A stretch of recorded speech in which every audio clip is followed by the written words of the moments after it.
to the door of the church, and it's the Great Protest, where we get the Protestant Reformation. We're called Protestants because we're the protesters that split off.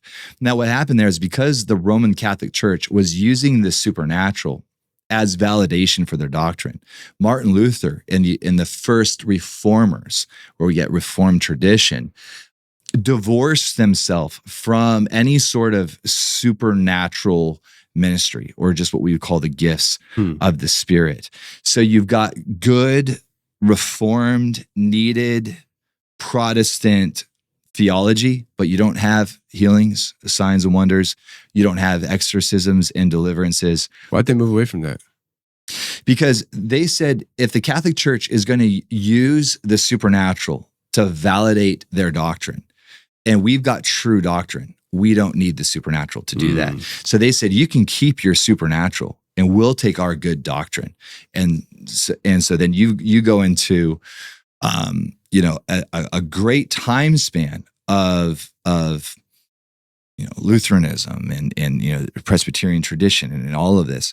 It's not until the late 1800s that you begin to see a resurgence or the awakening, the Great Awakening within our own nation.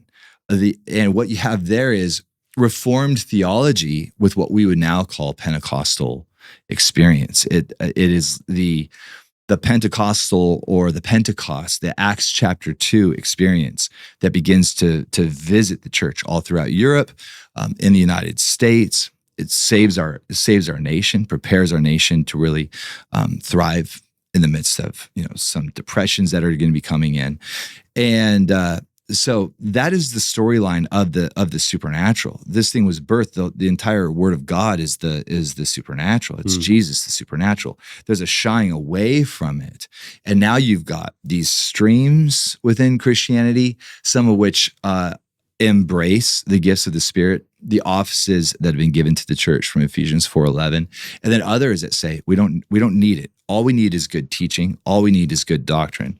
Now, to answer your question, if we have a theology that's completely void of the supernatural, then when confronted with this pornographic, paranormal conversation, people are going to feel powerless to be able to respond or do anything about it, or they'll just deny it altogether and just say it's all fiction.